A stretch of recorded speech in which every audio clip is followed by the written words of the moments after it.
നമസ്കാരം. ജാതക കഥകളിലെ 55-ാമത്തെ കഥ പുരോഹിതൻ്റെ പ്രതികാരം. വാരണാസിയിലെ ബ്രഹ്മദത്ത മഹാരാജാവിൻ്റെ കൊട്ടാരത്തിനടുത്തുള്ള വലിയ തോട്ടം. അവിടെ കുറേയേറെ കുരങ്ങന്മാരുണ്ട്. ബോധിസത്വനാണ് നേതാവ്. ഒരു ദിവസം രാവിലെ രാജാവിൻ്റെ പുരോഹിതൻ കുളി കഴിഞ്ഞ് കുറിയുമിട്ട് കൊട്ടാരത്തിലേക്ക് പോകാനായി ഇറങ്ങി. തോട്ടത്തിനടുത്തുകൂടെ നടന്നു പോയപ്പോൾ മരക്കൊമ്പിലിരുന്ന് കുസൃതിക്കാരനായ ഒരു കുരങ്ങ് അദ്ദേഹത്തിൻ്റെ തലയിൽ കാഷ്ടിച്ചു. കാര്യമെന്തെന്നറിയാനായി മേൽപോട്ട് നോക്കിയപ്പോൾ വായിൽ മൂത്രമൊഴിക്കുകയും ചെയ്തു. പുരോഹിതൻ കോപം കൊണ്ട് ജ്വലിച്ചു. നിന്നെയെല്ലാം ഒരു പാഠം പഠിപ്പിക്കുന്നുണ്ട് എന്ന് പറഞ്ഞ് അദ്ദേഹം തിരികെ വീട്ടിലേക്ക് പോയി. വീണ്ടും കുളി കഴിഞ്ഞ് കൊട്ടാരത്തിലേക്ക് പുറപ്പെട്ടു. പുരോഹിതൻ കോപിച്ചിരിക്കുകയാണെന്ന കാര്യം ഏതോ ഒരു കുരങ്ങൻ ബോധിസത്വനെ അറിയിച്ചു. അദ്ദേഹം പറഞ്ഞു, രാജപുരോഹിതൻ കോപിച്ച സ്ഥിതിക്ക് ഇനി ഇവിടെ താമസിക്കുന്നത് പന്തിയല്ല, കാട്ടിലേക്ക് പോകാം.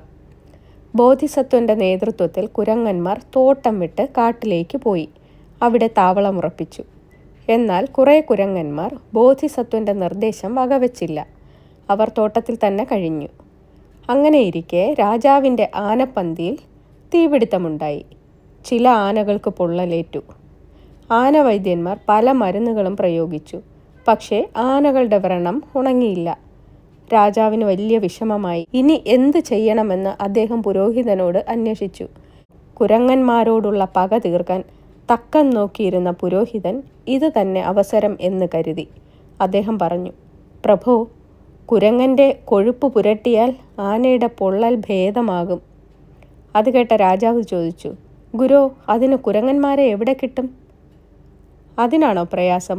നമ്മുടെ തോട്ടത്തിൽ തന്നെ 100 കണക്കിന് കുരങ്ങന്മാരുണ്ട്. അവയെ കൊന്ന് കൊഴുപ്പെടുക്കാം, പുരോഹിതൻ നിർദ്ദേശിച്ചു. രാജാവ് ഉടൻ തന്നെ കുറേ ഭടന്മാരെ വരുത്തി. തോട്ടത്തിലെ മുഴുവൻ കുരങ്ങന്മാരെയും കൊന്ന് കൊഴുപ്പെടുത്ത് ആനപ്പന്തിയിലെത്തിക്കാൻ ആജ്ഞാപിച്ചു. ഭടന്മാർ ശബ്ദമുണ്ടാക്കാതെ തോട്ടത്തിലെത്തി. അവർ കുരങ്ങന്മാരെ എല്ലാം അമ്പെയ്ത് കൊന്നു വീഴ്ത്തി. അമ്പേറ്റെങ്കിലും ഒരു കുരങ്ങൻ മാത്രം രക്ഷപ്പെട്ട് ഓടി കാട്ടിൽ മറ്റു കുരങ്ങന്മാരുടെ താവളത്തിലെത്തി അവിടെ വീണു മരിച്ചു. കാര്യം മനസ്സിലാക്കിയ ബോധിസത്വൻ പറഞ്ഞു, ഇതാണ് ശത്രുക്കളുടെ അടുത്ത് താമസിച്ചാലുള്ള അപകടം. നന്ദി.